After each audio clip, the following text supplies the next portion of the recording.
நம்மை புடமிட ஆசீர்வதிக்கப்பட இதோ தேவனுடைய வார்த்தை ஒன்றிலும் குறைவிடாதபடிக்கு பெரிய காரியங்களை செய்யும். ஹல்லேலூயா. இயேசு நல்லவர். எத்தனை பேர் சொல்ல முடியும் இயேசு நல்லவர்னு சொல்லி? இயேசு நல்லவர், அவர் கிருபை என்றும் உள்ளது. ஏன்னா அவர் சொன்னதை நிறைவேற்றக்கூடிய வல்லமை உள்ளவர். அப்படி இருக்கிறபடியினால கர்த்தர் இந்த எழுப்புதல் உபவாச ஜெபத்துல என்ன வார்த்தையை நமக்கு கொடுக்க போகிறார். அதே போல Facebookல லைவ்ல யூடியூப்ல பார்க்கிறவங்க ஒவ்வொருவருக்கும் கர்த்தர் ரட்சகருமாக இயேசுவின் நாமத்தில் அன்பின் வாழ்த்துக்கள். செஞ்சேரி ஜெபத்தின் சார்பாக உங்களுடைய அன்போடு வாழ்த்துகிறோம், வரவேற்கிறோம். கர்த்தர் தாமே உங்கள் யாவரையும் ஆசீர்வதிப்பாராக. கர்த்தர் நன்மையாய் நமக்கு இந்த நாளில உபவாச நாளில நல்லா ஆராதித்தோம். நிறைய காரியங்களுக்காக மனம் விட்டு நல்ல தேவ சமூகத்துல ஜெபித்திருக்கிறோம். இன்னும் கர்த்தர் நம்ம கூட பேசி இருக்கிறார், இப்பவும் பேச போகிறார். ஹல்லேலூயா, ஹல்லேலூயா. இந்த நாள்ல கூட பாருங்க என்ன தலைப்பு அப்படின்னு சொல்லி பார்த்தா டிஸ்கிரிப்ஷன்ல போட்டிருக்கு, கூப்பிடு அப்படிங்கிற ஒரு தலைப்பு. அதாவது இந்த எழுப்புதல் உபவாச ஜெபம் இந்த 3வது சனிக்கிழமை ஒவ்வொரு மாதமும் கர்த்தர் நடத்தி வருகிறார். கர்த்தரை துதித்து ஸ்தோத்திரிக்கிறேன். கூப்பிடு அப்படிங்கிற தலைப்பின் கீழாக கர்த்தர் நமக்கு அருமையான ஒரு வார்த்தையை காண்பித்திருக்கிறார்.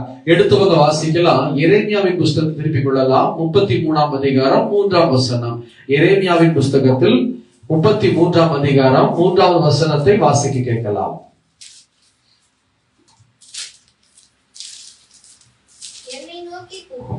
என்னை நோக்கி கூப்பிடு, அப்பொழுது நான் உனக்கு உத்தரவு கொடுத்து நீ அறியாததும்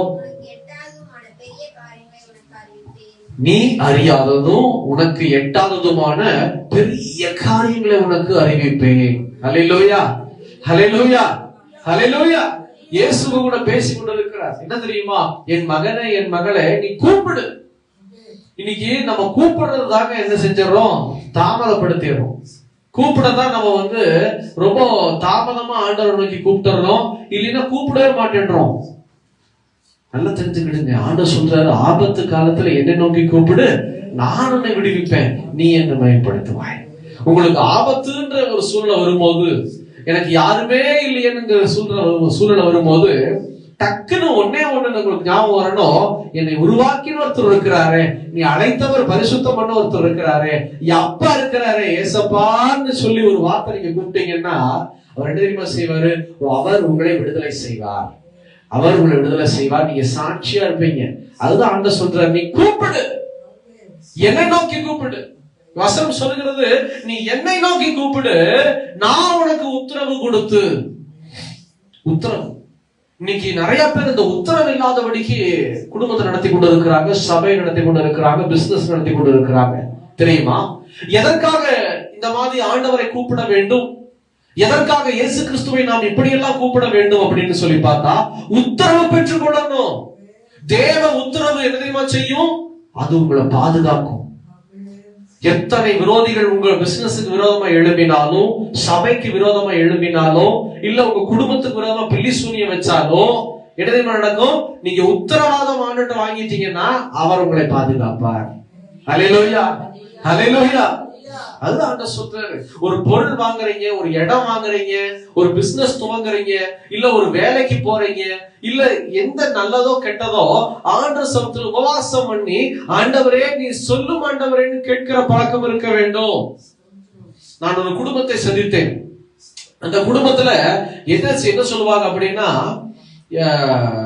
ஜெபிச்சீங்களா அப்படின்னு கேட்பேன். ஆண்டவர் ஆசீர்வதிச்சாரா அப்படின்னு சொல்லி பார்க்கும்போது நிறைய ஆசீர்வாதங்கள் தடையாவே இருந்தது. ஏகப்பட்ட தடைகள், ஏகப்பட்ட தாமதங்கள். அப்படி இருக்கும்போது ஒரு முக்கியமான ஒரு கட்டம், திருமண காரியம் கைகூடி வந்த திருமண காரியம் நின்றுச்சு. திருமண காரியம் எல்லாம் முடிஞ்சு பர்ஃபெக்டா, அதாவது திருமண நாள் குறிக்கிற அந்த தருவாயில திருமணம் நின்று போச்சு. எப்படி இருக்கும் கவனிங்க, யோசனை பண்ணி பாருங்க. எப்படி தாய் தகப்பனுக்கு பிள்ளைக்கு எப்படி இருந்திருக்கும்? அப்புறம் நான் கொஞ்ச நாள் கழிச்சு நான் அவங்க வீட்டுல ஜெபத்துக்கு வந்த போது நான் கேட்டேன், நீங்க இவ்வளவு பெரிய காரியம் தடையா நின்று போச்சே, கடைசியில என்ன காரணமா இருக்கும் நீங்க நினைக்கிறீங்க அப்படின்னு சொல்லி கேட்கும்போது அவங்க சொன்னாங்க, தெரியல பிரதர், என்னன்னே தெரியல, ஆனா நாங்க ஜெபிச்சுதான் பண்ணோம். என்ன செஞ்சாங்களா? ஜெபிச்சுதான் செஞ்சோம். நான் கேட்டேன், ஜெபம் பண்ணி தான் பண்ணீங்களா? ஆமாங்க, ஜெபம் பண்ணாம எதையுமே நாங்க செய்ய மாட்டோம். ஜெபம் பண்ணி தான் நாங்க செஞ்சோம், ஆனா தடையாகி போச்சு. ஜெபம் பண்ணி செஞ்சா தடையாகுமா? ஆகாது. இங்க என்ன சொல்றாரு ஆண்டவரு? ஜெபிச்சுதான் பண்ண அப்படின்னா இங்க என்ன சொல்றாரு? நீ என்னை நோக்கி கூப்பிடு, நான் உனக்கு உத்தரவு கொடுக்கிறேன். அந்த உத்தரவு வந்துதான். நான் கேட்டேன், என் ஆண்டவர் இயேசு கிறிஸ்து சொன்னதை நிறைவேற்றவர், வல்லமை உள்ளவர். அவர் செய்ய நினைக்கிறத ஒருத்தர் தடுக்க முடியாது. இன்னைக்கு வரைக்கும் அப்படிதான் நடக்குது. உங்க வீட்டுக்கு மட்டும் தனி ஒரு கட்டளை அல்ல, தனி சாஸ்திரம் அல்ல. அப்படி இருக்கும்போது நீங்க ஜெபிச்சுதான் பண்ணுங்கிறீங்க, கொஞ்சம் ஆழமா உங்க ஜெபத்தை சொல்லுங்களேன் அப்படின்னு கேட்கும் போதுதான் தெரியுது என்ன செய்யறாங்க, எப்படிப்பட்ட ஜெபத்தை செய்யறாங்க. நல்லா கவனிச்சு கேளுங்க. ஏசப்பா, நான் இந்த ஊருக்கு போறேன், கூட வாங்க, இயேசுவின் நாமத்தில் பிதாவே. ஏசப்பா, என் பிள்ளைக்கு இந்த பையனை பார்க்கிறேன், கர்த்தர் ஆசீர்வதியும். ஏசப்பா, இந்த நிலத்தை ஆசீர்வதியும். ஏசப்பா, இந்த பொருள் வாங்க போறேன், இந்த பொருள் ஆசீர்வதியும். இது கிறிஸ்தவங்க செய்கிற ஜெபம் தவறான ஒரு ஜெபம். என்ன தெரியுமா செய்யணும்? ஆண்டவரே, நீ என்ன சித்தம் வைத்திருக்கிறீர் இந்த பொருள் வாங்குறதற்கு? இந்த பொருளை வாங்கட்டுமா? ஆண்டவர் என்ன சொல்றாரு? உத்தரவு கொடுப்பேன்.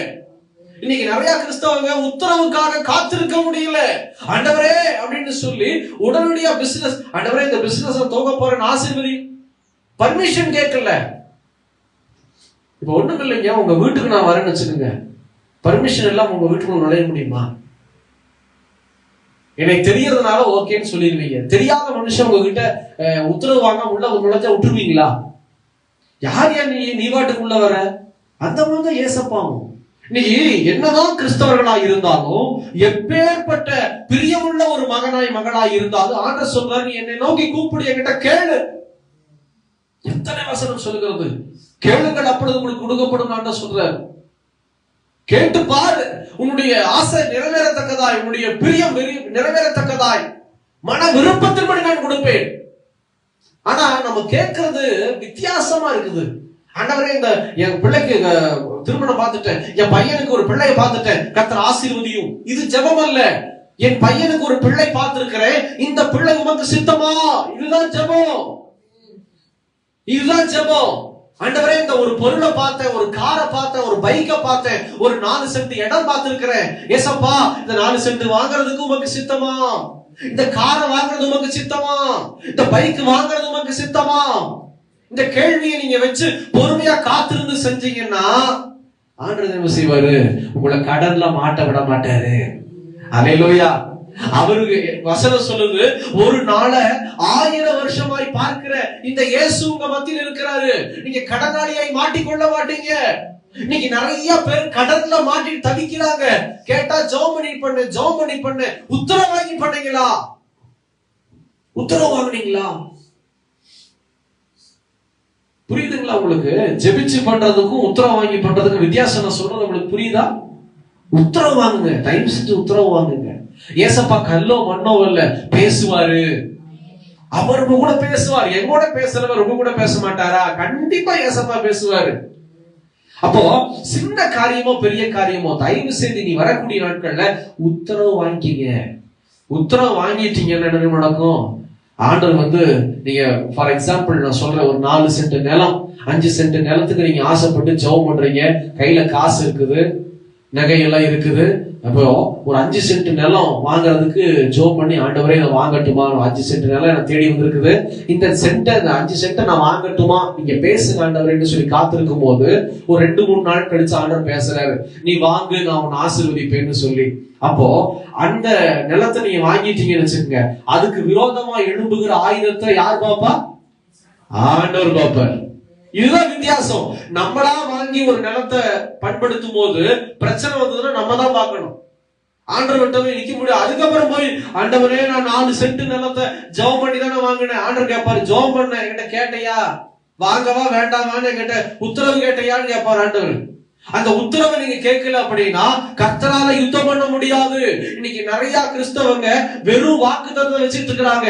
என்னன்னா, கர்த்தர் எனக்காக வழக்க வழக்காடுவார், கர்த்தருக்காக யுத்தம் பண்ணுவார். இல்ல, தேவன் இயேசு கிறிஸ்து யாருக்காக யுத்தம் பண்ண மாட்டார், வழக்காட மாட்டாரு. யாருக்காக செய்வார் தெரியுமா? எந்த பிள்ளைகள் இயேசு கிறிஸ்துடைய வார்த்தைக்கு காத்திருக்கிறார்களோ, உத்தரவுக்காக காத்திருக்கிறார்களோ, அவர்களுக்காக தேவன் வழக்காடுவார், அவர்களுக்காக யுத்தம் பண்ணுவார். ஒருத்தர் நிக்க முடியாது, எந்த அதிகாரமும் நிக்க முடியாது. நடுங்காதீங்க, பயப்படாதீங்க. அதிகாரத்தில் இருக்கிறவங்க உங்களை வந்து நெருக்கம் பண்ண முடியாது. பணம் உங்களை நெருக்கம் பண்ணாது. லஞ்சம் கொடுத்துறோம், நான் போறது கூட லஞ்சம் கொடுத்துறோம். குறிச்சேரிக்கு ஊழியத்துக்காக கடந்து போகும்போது ஒரு சகோதரி அந்த இடத்துல ஓடி வந்தாங்க பிரேயருக்கு. ஓடி வந்து அவங்க சொன்ன ஒரு காரியம், என்னுடைய சொந்த சகோதரன், ஐயா எனக்காக ஜெபம் பண்ணுங்க, என் வீட்டு தாங்க, நான் வந்து ஒரு விதவை, நானும் என் பிள்ளையும் தான் இருக்கிறோம், நாங்க பார்த்து சிறுக குறைஞ்சு ஒரு வீடு கட்டணும். ஆனா என் கூட பிறந்த சகோதரன் பக்கத்துல உட்கார்ந்துட்டு இந்த வீடு என்னுடையதுன்னு சொல்லி, எனக்கு படிப்பறிவு இல்லாததுனால, எனக்கு எந்த பேக்ரவுண்டும் இல்லாததுனால, இதோ பறிச்சுங்க கோர்ட்ல கேஸ் போட்டிருக்கிறாங்க. என்ன செய்யறது தெரியல, கோர்ட்டுக்கு நான் அப்பியர் ஆகணும், வாய்தாக்கு போகணும், எனக்காக ஜெபம் பண்ணுங்க. நான் ஜெபிச்சுக்கிட்டே இருந்தேன், சகோதரிக்காக எழுதி வச்சு ஜெபம் பண்ணிட்டே இருந்தேன். 25 நாள் கழிச்சு ஆண்டவர் பேசினாரு, அந்த அம்மாட்ட சொல்லு, என்ன நோக்கி கூப்பிட சொல்லு, பாவங்களை விட்டு மனம் திரும்பி என்ன நோக்கி கூப்பிட சொல்லு. அப்ப என்னைக்குமே நீங்களும் நானும் ஆண்டவரை நோக்கி கூப்பிட வேண்டும். அதுக்கப்புறம் அந்த சகோதரி பார்த்து நேர்ல சொன்ன குறிஞ்சேரி ஊழியத்துக்கு போயிருக்கும் போது, நீங்க ஆண்டவரை நோக்கி கூப்பிடுங்க உங்க பாவத்தை விட்டு. அப்ப என்னைக்குமே நான் உங்களுக்கும் நான் சொல்றேன், ஏசப்பாவை நோக்கி கூப்பிட்டு உத்தரவுக்காக காத்திருந்தீங்கன்னா அவர் உங்களுக்காக யுத்தம் பண்ணுவார். உங்களுக்காக எந்த வக்கீலும் தேவையில்லை, நீங்க ரிலாக்ஸா வீட்டுல உட்கார்ந்து இருக்கலாம். வக்கீலுக்கு ஒரு காசை கொடுத்து, வாய்தாக்கு ஒரு காசை கொடுத்து, எத்தனை தண்டம், எத்தனை நம்ம வந்து காசை கொடுத்தே மன உளைச்சல் ஆயிரும், நடந்தே கால் தேய்ச்சி போயிடும். ஆனா இன்னைக்கு ஆண்டவர் என்ன சொல்ற, தெய்வ பிள்ளைகளை பார்த்து, நீ எங்கேயும் ஓட வேண்டாம், நீ யாரையும் பார்க்க வேண்டாம், என் உத்தரவுக்காக காத்துரு. இன்னைக்கு நீங்க உத்தரவுக்காக காத்திருந்தீங்கன்னா, நான் மறுபடியும் சொல்றேன், ஏசப்பா உங்களை வெட்கப்படுத்த விட மாட்டாரு. ஏசப்பா உங்களுக்காக வழக்காடுவாரு. ஏசப்பா உங்களுக்காக யுத்தம் பண்ணுவார். நீங்க உத்தரவு வாங்காம நான் ஜெபிச்சு பண்றேன்னு அந்த சகோதரி மாதிரியே தப்பு பண்ணீங்கன்னு வச்சுக்கோங்க, அங்க ஆண்டவர் வந்து நீ என்கிட்ட கேட்டு ஜெபம் பண்ணிதான் பண்ண, ஆனா வந்து என்கிட்ட கேட்டியான்னு கேட்பாரு. நான் வாங்கட்டுமா, செய்யட்டுமா, போகட்டுமா, வரட்டுமான்னு கேட்டியா? நீ கேட்கலையே, நான் எப்படி உன்னை ஆசீர்வதிக்கிறது, நீயே பாருன்னு விட்டு போயிருவாரு. உண்மையிலே சொல்றேன், இயேசு கிறிஸ்து அப்படி விட மாட்டாருன்னு நினைக்கிறீங்களா? இல்லவே இல்லை. இன்னைக்கு நிறைய கிறிஸ்தவங்க வீட்டுல ஏன் வறுமை? தேவ சமூகத்துல உத்தரவு கேட்காம செலவு பண்றதுனால வறுமை. ஆண்டவருக்கு முதல்ல எடுத்து வைக்கணும். உங்க வருமானத்துல தேவனுக்கு நீங்கள் கொடுக்க வேண்டியதை கொடுத்து முதல்ல எடுத்து வைக்கணும். முதல் கனியை தேவனுக்கு கொடுத்து பாருங்கள். ரெண்டாவது, செலவு பண்ணும்போது ஆண்டவரே, அடுத்தது தசம்பாகத்தை எடுத்து வச்சுட்டு, ரெண்டாவது ஆண்டவரே என்கிட்ட இருக்கிற சம்பளம், என் பிள்ளையினுடைய சம்பளம், என் கணவனுடைய சம்பளம், என்னுடைய சம்பளம் இவ்வளவு இருக்குது, நான் என்ன செய்யட்டும்? இந்த பொருளெல்லாம் வாங்கணுமே, இந்த மளிகை சாமான் எல்லாம் வாங்கணுமே, கர்த்தரின் ஆசீர்வதியோ. ஜெபிக்கிறீங்களா? வானத்துக்கு நேரா கைகளை உயர்த்தி ஜெபிக்கிறீங்களா? இயேசு கிறிஸ்துவ பாருங்க, ஏசப்பாவுடைய கையில 2 மீனும் 5 அப்பமும் தான் இருக்கு. 5 மீனும் 2 அப்பமும் தான் இருக்கு இல்லையா? குறைவான அப்பம், குறைவான மீன். ஆனா இந்த 5-2 கையில வச்சுக்கிட்டு வானத்துக்கு நேரா எடுக்கிறாரு. 5000 பேரை போஷிச்சு 12 கூடை நிறைய மீதியானதை எடுக்கிறாரு. இது எப்படி உண்டாச்சு அப்படின்னா, அவருடைய விசுவாசம் உள்ள, ஸ்தோத்திரம் உள்ள ஜெபம். சின்ன காசு, சொற்ப காசை வச்சு குடும்பத்தை அழகா நடத்தலாம், வீண் செலவு இல்லாதபடிக்கு. அதுக்குதான் நான் சொல்றேன், ஆண்டவர்கிட்ட கேளுங்க, அவரிடத்துல கேளுங்க. அவருக்கு தெரியும் உங்களை எப்ப தேவன் ஆசீர்வதிக்கணும், எப்படி ஆசீர்வதிக்கணும், எதற்காக ஆசீர்வதிக்கணும்னு சொல்லி. அப்ப அவரை நோக்கி கூப்பிடுங்க, அவர் உங்களுக்காக வழக்காடுவார், ஆசீர்வதிப்பார், உத்தரவு கொடுப்பாரு, பலப்படுத்துவார். இங்க ஒரு மனுஷன் தேவ சமூகத்துல உத்தரவுக்காக எப்படி ஜெபம் பண்றாரு, எதனால ஜெபம் பண்றாருன்னு பாருங்க. 1 சாமுவேல் புத்தகத்தை திருப்பிக் கொள்ளலாம், 30ஆம் அதிகாரத்தை திருப்பிக் கொள்ளலாம். 1 சாமுவேல் 30ஆம் அதிகாரம் திருப்பிக் கொள்ளலாம். 8வது வசனத்தை வாசி கேட்கலாம். 1 சாமுவேல் 30:8. தாவீது கர்த்தரை நோக்கி, அந்த தண்டை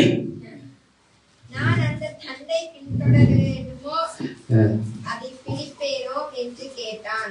அதற்கு அவர், அதை பின்தொடர், அதை நீ பிடித்து சகலத்தையும் திருப்பிக் கொள்வாய் என்றார். ஆமென். இந்த உத்தரவை தாவீது ஆண்டவர்கிட்ட வாங்குறார். இப்படிப்பட்ட உத்தரவை இது எதற்காக இந்த உத்தரவை ஆண்டவர்கிட்ட தாவீது வாங்கினார் அப்படின்னா, அதே அதிகாரத்துல 3வது வசனத்தை வாசி கேட்கலாம். தாவீதும் அவன் மனுஷரும் அந்த பட்டணத்திற்கு வந்தபோது, இதோ அது அக்கினியினாலும் சுட்டெரிக்கப்பட்டிருந்தது என்றும், தங்கள் மனைவிகளும் தங்கள் குமாரரும் தங்கள் குமாரத்திகளும் சிறைப்பிடித்து கொண்டு போகப்பட்டார்கள் என்று கண்டார்கள். அதாவது தாவீதும் அவனோட இருக்கிற மனுஷங்களும் வெளியில ஒரு காரியமா கடந்து போயிட்டு திரும்பி தன்னுடைய சொந்த ஊருக்கு வரும்போது அங்க எல்லாத்தையும் சுட்டரிச்சுட்டாங்க. வீடு ஒண்ணும் கிடையாது, சுட்டரிச்சு வெறும் சாம்பலா இருக்கு. மனைவியவும் குழந்தைகளையும் தூக்கிட்டு, ஆடு மாடு தங்கம் வெள்ளி எல்லாத்தையும் தூக்கிட்டு என்ன செஞ்சாங்க அப்படின்னா கொண்டு போயிட்டாங்க, தன்னுடைய ஊருக்கு கொண்டு போயிட்டாங்க எதிரிகள். இதை பார்த்துட்டு தாவீதும் கூட இருக்கக்கூடிய இப்ப என்ன செய்யறாங்க பாருங்க. 4வது வசனத்தை வாசி கேட்கலாம். அப்பொழுது தாவீதும் அழுகிறதற்கு தங்களில் பலனில்லாமல் போகும் மட்டும் சத்தமிட்டு அழுதார்கள். எப்படி அழுதாங்கன்னு போட்டிருக்கு, அழுகிறதுக்கு கூட பலன் இல்லையாம். அந்த அளவுக்கு சத்தமோட்டு அழுகிறாங்க. எதுக்கு அழுகிறாங்கன்னா, மனைவி குழந்தைங்க எல்லாரும் தூக்கி போயிட்டாங்க, கொள்ளையடிச்சுட்டு போயிட்டாங்க. கொள்ளையடிச்சுட்டு போன தெரியுமா செய்வாங்க, நாட்கள்ல அடிமைத்தன வாழ்க்கை கொண்டு போயிடுவாங்க. ஒவ்வொரு வீட்டுக்கு இதோ இந்த தாவீதுடைய மனைவியோ இல்ல கூட இருக்க மனைவியோ பிள்ளைகளோ அந்த வீட்டுக்கு வேலைக்காரியா போயிடுவாங்க. ஒரு சில வீட்டுக்கு ஏலம் போட்டு வித்துருவாங்க. யோசேப்பை வித்தாங்க பாத்தீங்களா, ஏலம் போட்டு அந்த மாதிரி அடிமைக்கு வித்துருவாங்க. இதை நினைச்சு பயந்து போனான் தாவீது. கூட இருக்கவங்க பயந்து போய் கலங்கி போய் அழுதார்கள் என்று வேதம் சொல்லுகிறது. அந்த அழுகிற நேரத்துலதான் இந்த தாவீது என்ன செய்யறாரு அப்படின்னா, 8ஆம் வசனத்தை மறுபடியும் வாசி கேட்கலாம். தாவீது கர்த்தரை நோக்கி, திருடிக்கு போனாங்கல்ல அந்த வண்டி தான் தண்டைன்னு சொல்றாங்க, அந்த வழியை தான் தண்டைன்னு சொல்றாங்க. ஆண்டவர்கிட்ட கேட்கிறான் தாவீது, அந்த தண்டை பின்தொடரட்டுமா, அதை பிடிப்பேனா என்று கேட்டான். அதற்கு தேவன், அதை பின்தொடர், அதை நீ பிடித்து சகலத்தை திருப்பிக் கொள்ளுவாய். அல்லேலூயா. இங்க வானத்தின் பூமி உண்டாக்கின ஆண்டவர் கவனிக்கணும், நல்லா கவனிங்க. எப்ப பேசினார் தெரியுமா? அவன் அழுகும் போது பேசல. நல்லா கவனிச்சு பாருங்க. அவன் ஊருக்குள்ள நின்னோட மனைவி காண எல்லாத்தையும் சுட்டரிச்சுட்டாங்க, குழந்தைகளை காண எல்லாம் திருடி போயிட்டாங்க. அதை பார்த்தோன்னே மனம் உடைஞ்சு போய் ஐயோ கவனிங்க ஐயோ அப்படின்னு சொல்லும் போது ஆண்டவர் பேசல. ஃபர்ஸ்ட் பாயிண்ட், அழுகிறான். தன்னுடைய பலன் குன்றி போகத்தக்கதாய் தேம்பி அழுகிறான். அப்ப ஆண்டவர் பேசினாரா? பேசல. எப்ப பேசினார் தெரியுமா? ஆண்டவர்கிட்ட உத்தரவு கேட்கிறான். என்ன உத்தரவுனா, ஆண்டவரே அந்த தண்டை, அதாவது தூக்கிட்டு போனாங்கல்ல அந்த வழி பாதைய, அந்த வண்டிய, அவங்கள எதிரிகளை நான் பின்தொடரட்டுமா? நெருக்கப்பட்ட சூழ்நிலையில கூட, எல்லாத்தையும் இழந்து போன சூழ்நிலையில கூட அவன் என்ன கேட்கிறான்? உத்தரவு கேட்கிறான். ஆண்டவர் எப்ப பேசுறாரு? அவன் உத்தரவு கேட்கும் போது வானத்தின் பூமி உண்டாக்கின சர்வ வல்லமையுள்ள தேவன் பேசுகிறார். அப்ப இப்ப சொல்லுங்க, உங்களோட ஆண்டவர் பேசுவாரா பேச மாட்டாரா? பேசுவாரா பேச மாட்டாரா? சத்தமா சொல்லுங்களேன். பேசுவார். நீங்க உத்தரவுக்காக காத்திருக்கணும் பிரியமான ஜனமே. இன்னைக்கு கிறிஸ்தவங்க இயேசு கிறிஸ்துவின் உத்தரவுக்காக காத்திருக்காம செயல்படும் போதுதான் அங்க தப்பு நடக்குது, அவமானம் நடக்குது. அங்க இழந்து போறீங்க, நஷ்டப்படுறீங்க. ஒரு சில பேர் மரணத்துக்குள்ள தள்ளப்பட்டு போறீங்க, தற்கொலை பண்ணிக்கிறாங்க. பிசினஸ் ஐயோ இவ்வளவு போச்சே, எதனால போச்சு? கேட்கல ஆண்டவர்கிட்ட. நம்ம தப்பு பண்ணக்கூடாது, ஞானமுள்ள கிறிஸ்தவர்களா இருக்க வேண்டும். ஆண்டவர் ஞானத்தை கொடுத்திருக்கிறாரு, கத்து கொடுத்திருக்கிறாரு. தண்டை பின்தொடர் ஆண்டவர் சொல்றாரு பாருங்க. உடனே பேசுறாரு, இந்த தண்டை பின்தொடர், நீ அதை பிடித்து நீ சகலத்தை திருப்பிக் கொள்வாய். நீ இழந்து போன எல்லாத்தையும் என்ன செய்வ? திருப்பிக்குவ. அல்லேலூயா. நீங்க அடமானமா வச்சிருக்கிற நகையெல்லாம் திருப்பிட்டீங்கன்னா ஆண்டவர் எவ்வளவு சந்தோஷப்படுவீங்க. நீங்க ஒரு பிசினஸுக்காக ஏதாவது சில காரியங்களை அடமானம் வச்சிருப்பீங்க, சாக்ரிஃபைஸ் பண்ணிருப்பீங்க, உங்க பிள்ளைகள் எதிர்காலத்துக்காக, படிப்புக்காக. அதையெல்லாம் மீட்டு ஆண்டவங்களுக்கு கொடுத்துட்டா எவ்வளவு சந்தோஷமா இருக்கும்? இருக்குமா இருக்காதா? இது ஒண்ணு சொல்லவே மாட்டேங்குது. வீட்டு கொடுத்தா எத்தனை சந்தோஷம். நீங்க இழந்து போன நிம்மதியை வீட்டு கொடுத்தா எத்தனை சந்தோஷம். இதுக்கெல்லாம் தேவை என்ன தெரியுமா? நீங்க உத்தரவு பெற்று ஆண்டவர்கிட்ட செயல்பட வேண்டும். சிம்பிளான காரியம், உத்தரவு பெற்று. தாவீது உத்தரவு பெற்றுக் கொண்டார். தாவீதுக்காக கர்த்தர் வழக்காடினார், யுத்தம் பண்ணினார். இன்னைக்கு நீங்க இங்க வந்துட்டு கத்துக்கிற ஒரு காரியம் என்ன தெரியுமா பிரியமான ஜனமே? உத்தரவு பெற்றுக் கொள்ளுங்கள். உத்தரவு பெறுகிற கிறிஸ்தவனை ஆண்டவர் தேடிக்கொண்டிருக்கிறார். நீங்க ஏனோதானோன்னு சொல்லி ஜெபி பண்ணக்கூடாது, ஜெபம் பண்ணக்கூடாது. ஆண்டவரே என்ன ஆசீர்வதிங்க, நான் போறேன், என் கூட வாங்க, நான் செய்யறேன், என் கூட. அப்படி இல்லை. நான் போகட்டுமா, நான் வாங்கட்டுமா, நான் செய்யட்டுமா, நான் பேசட்டுமா?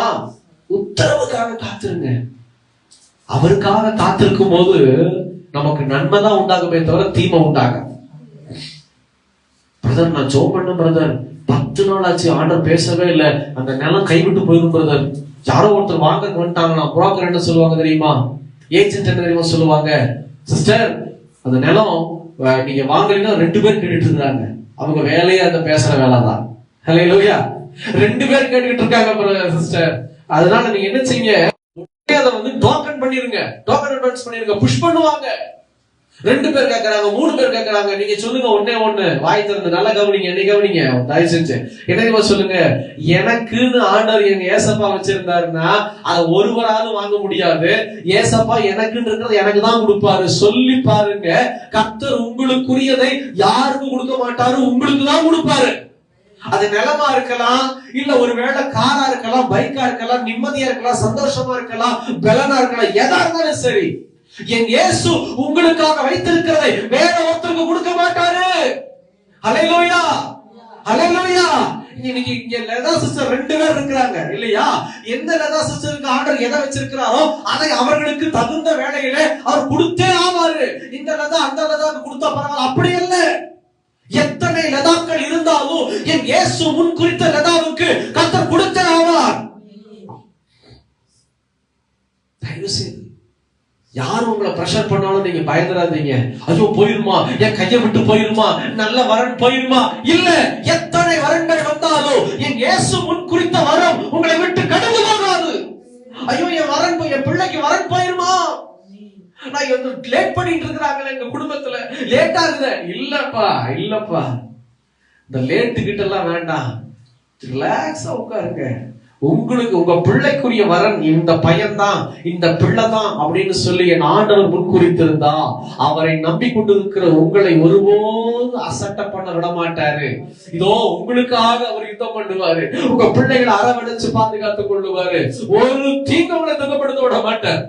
ஆனா நீங்களா தேடிக்கிட்டீங்கன்னா அதுக்குரிய அடையாளம் என்ன தெரியுமா? இதோ அவமானமும் கஷ்டமும் வேதனையும் துன்பத்தையும் நம்ம ஆளுகை செய்கிறவர்களாய் காணப்படுவோம். பிரியமான ஜனமே, இப்ப சொல்லுங்க, உத்தரவு நம்ம ஆண்டுகிட்ட வாங்குறது எத்தனை ஆசீர்வாதம். ஆமாவா இல்லைங்களா? உத்தரவு வாங்கிட்டு ஆண்டர் சொல்லிட்டாருன்னா கவலையே படாதீங்க. எவ்வளவு பெரிய சிக்கல் வந்தாலும், இக்கட்டான சூழ்நிலை வந்தாலும் அவர் தான் உங்களுக்காக வழக்காடுவார். நீங்க சொல்லலாம், ஏன் ஆண்டவரே உங்ககிட்ட கேட்டுதானே வாங்கினேன், உங்ககிட்ட கேட்டுதானே என் பிள்ளையை கல்யாணம் பண்ணி கொடுத்தேன், உங்ககிட்ட கேட்டுதானே என் பையனை கல்யாணம் பண்ணி கொடுத்தேன், அந்த இடத்துல என் பையனுக்கு என் பிள்ளைக்கு நீங்க தானப்பா உத்தரவு நீங்க சொல்லி அழுது பாருங்க. அழுது கூட வேண்டாம், இந்த ஜெபத்தை நீங்க செஞ்சு பாருங்க. ஆமா நான் தானே செஞ்சேன்னு சொல்லி ஆண்டவர் அங்க போவாரு. ஹல்லேலூயா. இன்னைக்கு நிறைய பேரு இந்த உத்தரவு வாங்காம பையனையும் பிள்ளையும் கல்யாணம் பண்ணி கொடுத்துட்டு அந்த பிள்ளை சாகருக்கு முன்னாடி நடந்த சம்பவம் தெரியுமா? இதோ திருநெல்வேலியில அந்த பிள்ளை, அவங்க அப்பா அம்மா இருக்கிறாங்க, கோயம்புத்தூர்ல அந்த பிள்ளையை கல்யாணம் பண்ணி கொடுத்துருக்காங்க. பல லட்சங்களை கொடுத்து ஏகப்பட்ட 150 சவரன் நகை, 1-2 சவரன் அல்ல, 150 சவரன் நகையை போட்டு அந்த ஒரே தாம் பிடித்த பிள்ளை, ஒரே பிள்ளையா கல்யாணம் பண்ணி கொடுத்துருக்காங்க. மாமியாருடைய கொடுமை, அதை தட்டி கேட்காத ஒரு மருமகன், அதாவது மாப்பிள்ளை ஹஸ்பண்ட், மாமியார் பேசுற ஒவ்வொரு வார்த்தையும் ஒண்ணுமே பேச மாட்டாராம். யாரை நம்பி கல்யாணம் பண்ணி கொடுத்தாங்க? அந்த பையனை நம்பி கல்யாணம் பண்ணி கொடுத்தாங்க. அந்த பையன் என்ன பண்ணி இருக்கணும், அம்மா அப்படி பேசாதம்மா அப்படின்னு சொல்லிருக்கணுமா இல்லையா? அதெல்லாம் சொல்லாம அந்த பையன் பாட்டுக்கு இருந்துட்டான். அந்த பிள்ளை பொறுமையா இருந்து பார்த்துச்சு.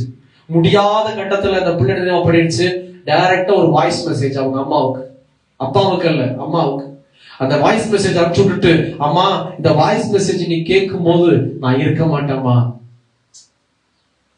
எனக்கு இப்படி எல்லாம் நடக்குதுமா, நான் அங்க வந்தேன்னா வாழா வெட்டியா இருந்து அப்பாவுக்கும் உனக்கும் பாரமா இருப்பேன், இந்த உலகத்துல நான் பாரமா இருக்க விரும்பல, அங்க வந்து நான் அவமானப்படுத்த விரும்பல, நான் இங்க நீ வாய்ஸ் மெசேஜ் கேட்கும் போது நான் உயிரோடு இருக்க மாட்டேமான்னு சொல்லி அவ சொன்ன வார்த்தை. அந்த வாய்ஸ் மெசேஜ் வந்து கிட்டத்தட்ட ஒரு அரை மணி நேரத்துக்கு அப்புறம் தான் இவங்க கேட்டிருக்காங்க, 1 மணி நேரத்துக்கு அப்புறமா கேட்டிருக்கிறாங்க. அதை கேட்டுட்டு அங்கிருந்து போன் பண்றதுக்குள்ள இந்த பிள்ளை மாற்றி விட்டா.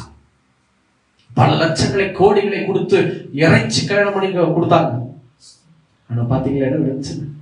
இதை நான் பேப்பர்ல நியூஸ்ல பார்க்கும்போது அவ்வளவு பயங்கரமா இருந்தது. அவங்க அப்பா அம்மாவும் ஓடி வராங்க, கார் எடுத்துட்டு திருநெல்வேலியில இருந்து அந்த பிள்ளையை சவமாய் படுக்க வைத்திருக்கிறாங்க ஃப்ரீசர் பாக்ஸ்ல. அங்க வந்து பார்த்துட்டு அப்படியே கதறி அழுது பக்கத்துல இருக்கிற ஸ்டேஷனுக்கு போய் கம்ப்ளைண்ட் கொடுத்துட்டாங்க அவங்க அப்பா அம்மா. வாய்ஸ் மெசேஜ் இருக்குல்ல, அந்த பிள்ளை பேசுனது வாய்ஸ் மெசேஜ கொடுத்து கம்ப்ளைண்ட் கொடுத்தோன்னு அரெஸ்ட் பண்ணிட்டாங்க மாமியாரையும் அவங்க கணவரையும். அதுக்கப்புறம் யார அரெஸ்ட் பண்ணி என்ன பிரயோஜனம்? பிள்ளை உயிர் போனது தானே, அது திருப்பி கொடுக்கவா முடியும்? ஆனா நீங்க ஆண்டவர்கிட்ட உத்தரவு கேட்டு வாங்கும் போது இங்க ஆண்டவர் என்ன சொல்றாரு? நான் திருப்பி தருவேன். ஹல்லேலூயா. நீ இழந்து போனதை நான் திருப்பி தருவேன். நீ எதை இழந்தாயோ என் மகனே என் மகளே, என்னுடைய கூப்பிடுதலுக்காக என்னுடைய உத்தரவுக்காக நீ காத்திருக்கும் போது, அவசரப்படாம காத்திருக்கும் போது நான் உன்னை பாதுகாத்து ஏற்ற காரியத்தை உனக்கு ஏற்ற வேலையில எது நல்லதோ அதை நான் செய்வேன். ஆமாங்க, இந்த காலத்துல எந்த புத்துல எந்த பாம்பு இருக்குங்கிறது தெரியுமா? சொல்ல முடியுமா உங்களால? இந்த புத்துல பிரதர் 5 பாம்பு இருக்கு பிரதர், சொல்ல முடியுமா? எத்தனைன்னு தெரியாது, யார் எப்படிப்பட்டவங்கன்னு தெரியாது. ஆனா என் அப்பாவுக்கு, நம்ம அப்பாவுக்கு எல்லாமே தெரியும். அல்லேலூயா. அதனாலதான் சொல்றேன், தயவு செஞ்சு கை கூப்பி கேட்கிறேன், இதோ உங்க பிள்ளைகளுக்காக நீங்க ஜெபிக்கும் போது அவங்க கஷ்டப்படக்கூடாது, பையன் பிள்ளை கஷ்டப்படக்கூடாது அப்படின்னா நீங்க ஆண்டவர்கிட்ட உத்தரவு வாங்குங்க. உங்க பிசினஸ்ல எத்தனை பேர் உங்களை தோக்கடிச்சாலும் தோக்கடிக்கிற மத்தியில நீங்க உத்தரவுగా காத்திருக்கும் போது, தோக்கடிக்க நினைக்கிறாங்க பாருங்க, துரோகம் பண்றாங்க பாருங்க, கர்த்தர் வேரோட தள்ளுவார். ஏன் உங்களை விட்டு பிரியாங்கன்னே தெரியாது, ஆனா ஆண்டவர் பிரிச்சிருவாரு. ஏன்னா என் பிள்ளைய ஒருத்தரும் கை வைக்க கூடாதுன்னு சொல்லி ஆண்டவர் பாதுகாப்பாரு. எது நல்லதோ அதை மட்டும்தான் உங்க குடும்பத்துக்கு, உங்க பிசினஸுக்கு, உங்க பிள்ளைகளுக்கு கொடுப்பாரே தவிர தீமையை என் ஏசப்பா ஒருபோது கொடுக்க மாட்டாரு. ஏன்னா நீங்க அவர் உத்தரவுக்காக காத்திருக்கிறீங்க. பாஸ்டர் உத்தரவுக்கல்ல, ஊழியக்காரருடைய உத்தரவுக்கல்ல, இதோ பிரசிடென்ட் உத்தரவுக்கல்ல, பிரைம் மினிஸ்டருடைய உத்தரவுக்கல்ல, வானங்களையும் பூமியவும் இதோ உங்களை என்னை படைத்த இந்த இயேசு கிறிஸ்துவினுடைய உத்தரவுக்காக காத்திருக்கிற ஒருவரும் வெட்கப்பட்டு போனது கிடையாது. இந்த இயேசப்பாவுடைய வார்த்தைக்காக காத்திருக்கிற ஒருத்தரும் இதோ தனிமைப்பட்டவர்கள் கிடையாது. உங்க கண்ணீருக்கு ஒரு நிம்மதி உண்டு, ஒரு முடிவு உண்டு. உத்தரவுக்காக காத்திருங்க. கண்களை மூடி ஜெபிக்கலாமா? அப்படியே தலைகளை தாழ்த்தி கண்களை மூடி இந்த இயேசு கூட பேசிக் கொண்டிருக்கிறார். பிரியமான ஜனமே, இந்த உபவாச ஜெபத்துல உபவாசத்தோடு வந்தீங்களா? இன்னைக்கு கண்ணீரோடு வந்திருக்கிறீங்களா?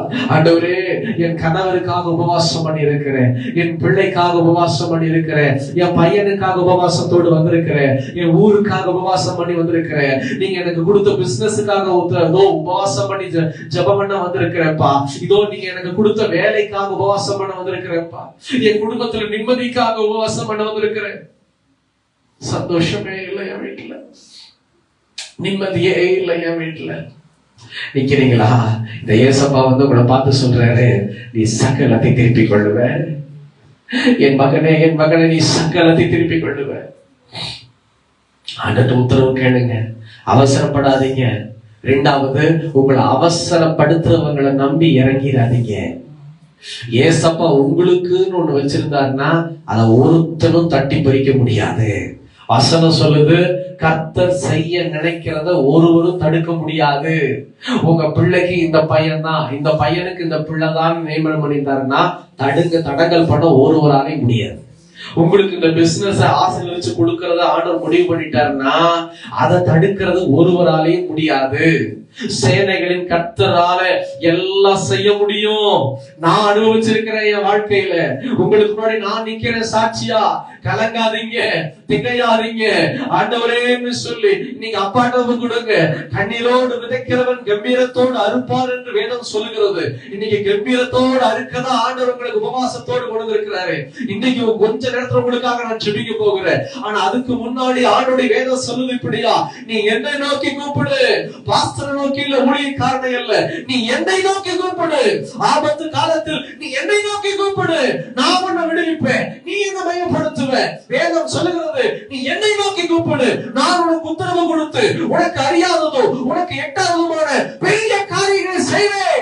பெரிய காரியங்களை செய்வேன். மனுஷனால் செய்ய முடியாத காரியத்தை என் இயேசு உங்களுக்காக செய்ய விரும்புகிறார். என் இயேசு உங்களுக்கு கொடுக்க விரும்புகிறார். விடுதலை வேணுமா? சுகம் வேணுமா? காரியம் வாய்க்கணுமா? தடைகள் உடைக்கப்படணுமா? தாமதங்கள் விலகணுமா? இன்னைக்கு இந்த இயேசுவை நோக்கி பாருங்க. இந்த இயேசுவை நோக்கி பாருங்க. இந்த இயேசு ராஜாவை நோக்கி பாருங்க. நம்ம அப்பாவை நோக்கி பாருங்க. இந்த இயேசு கிறிஸ்துவை நோக்கி மட்டும் உங்க கண்கள் பார்க்கட்டும். வேற யாரையும் பார்க்க வேண்டாம். இயேசுவை நோக்கி பார்க்கிற கண்கள் வெட்கப்பட்டு போனது கிடையாது. ஏற்படுறது கிடையாது. ஓ தாமதம் வாங்கும் போது, ஓ தகப்பனே என்று சொல்லி நிற்கும் போது, ஓ ஹல்லேலூயா. தாவீது போல ஆண்டவர் சொல்லுவாரு, நீ சகலத்தை திருப்பிக் கொள்வேன். தகப்பனே, இந்த வேலைக்காக நன்றிப்பா. இந்த வேலைக்காக நன்றி ராஜா. ஓ ஹல்லேலூயா, ஹல்லேலூயா, ஹல்லேலூயா. ஒருபோதும் கைவிடார், ஒரு நாளும் விலகிடார். ஒருபோதும் கைவிடார், ஒரு நாளும் விலகிடார். ஒரு தாய் தேற்றுவது போல் என் நேசர் தேற்றுவார். ஒரு தாய் தேற்றுவது போல் என் நேசர் தேற்றுவார். ஹல்லேலூயா, ஹல்லேலூயா, ஹல்லேலூயா, ஹல்லேலூயா. மார்போடு அணைப்பாரே, மனக்கவலை தீர்ப்பாரே. மார்போடு அணைப்பாரே, மனக்கவலை தீர்ப்பாரே. ஒரு தாய் தேற்றுவது போல் என் நேசர் தேற்றுவார். ஒரு தாய் தேற்றுவது போல் என் இயேசு தேற்றுவார். ஹல்லேலூயா, ஹல்லேலூயா, ஹல்லேலூயா, ஹல்லேலூயா. ஆமாண்டவரே, இந்த உபவாச ஜெபத்தில் கலந்து கொண்டிருக்கிறேன். உம்முடைய பிள்ளைகளை நீர் கண்ணோக்கி பார்த்திருக்கிறேன். இதோ உங்கள் ஜெபத்தை கேட்டிருக்கிறேன், கண்ணீரை கண்டிருக்கிறேன் அப்பா. தகப்பனே, இதோ இறங்கி வந்து தாவீதை ஆசீர்வதித்தது போல உடைய பிள்ளைகள் ஒவ்வொருவரையும் ஆசீர்வதியும். தகப்பனே, இந்த நாளில கூட வந்திருக்கிற சகோதரிமார்களுக்காக, தாய்க்காக, இதோ அருமையான குட்டி பிள்ளைக்காக, ஆண்டவரே அவங்க குடும்பத்துக்காக, பிசினஸ்க்காக, வேலைக்காக, ஆண்டவரே அவங்களுடைய எதிர்கால ஆசீர்வாதத்துக்காக, பிள்ளைகளுடைய வரனுக்காக, ஆண்டவரே இயேசுவின் நாமத்தில் உடைய சமூகத்தில் விண்ணப்பம் பண்ணுகிறேன். அவர்களுக்கு எது நல்லதோ, எந்த காரியம் தகப்பனை ஏற்றதென்று அறிந்திருக்கிற தேவன் ஏற்ற காலத்தில் ஏற்ற சமயத்தில் அவர்களுக்கு கொடுத்து கர்த்தர் நீதாமே அவர்களை ஆசீர்வதிப்பீராக. நசரேயனாக இயேசுவின் நாமத்தில் அவர்களுக்கு உண்டான ஆசீர்வாதத்தை ஒருவரும் தட்டி பறித்துக் கொள்ள முடியாது. என் தேவனுடைய வல்லமையுள்ள கரத்தில் இருந்து ஒரு ஆசீர்வாதத்தை பெற்றுக் கொள்ளணும். இங்க இருக்கிற ஜனங்க ஆசீர்வாதத்தை பெற்றுக் கொள்ளணும். இந்த லைவ்ல பார்க்கிறவங்க ஆசீர்வாதத்தை பெற்றுக்கொள்ள நசரேயனாக இயேசுவின் நாமத்தில் ஆசீர்வாதங்கள் பொழிந்தருள்வீராக. கட்டுகள் உடைக்கப்படட்டும், வியாதிகள் வெளியேறட்டும், பலவீனங்கள் மாறட்டும், குழப்பங்கள் வெளியேறட்டும், தாமதங்கள் மாறட்டும், தகப்பன தடைகள் உடைக்கப்படுவதா. உம்மை நோக்கி கூப்பிடுகிற பிள்ளைகளுக்கு உத்தரவு கொடுத்து அவர்கள் அறியாததும் அவர்களுக்கு எட்டாததுமான பெரிய காரியங்களை கர்த்தராகிய இயேசு கிறிஸ்துவின் நாமத்தில் செய்யும் என்று சொல்லி எங்களை தாழ்த்துறோம்ப்பா, தாழ்த்துறோம். தொடர்ந்து ஆசீர்வதியும், தொடர்ந்து பலப்படுத்தும், காரியங்களை வாக்கி செல்லும். உடைய சித்தம் மாத்திரம் நிறைவேறட்டும். இதோ நாங்கள் எவ்வளவேனும் சிறுக நீ அவ்வளவேனும் பெருகணும்னு சொல்லி தாழ்த்துறோம் அர்ப்பணிக்கிறோம். இயேசுவின் நாமத்தில் ஜெபிக்கிறோம் பிதாவே. ஆமென் ஆமென். சேர்ந்து சொல்லலாமா? என் ஆத்துமாவே கர்த்தரை ஸ்தோத்திரி, என் முழு உள்ளமே பரிசுத்த நாமத்தை ஸ்தோத்திரி, என் ஆத்துமாவே கர்த்தரை ஸ்தோத்திரி, செய்த சகல உபகாரங்களை மறவாதே. ஆமென் ஆமென்.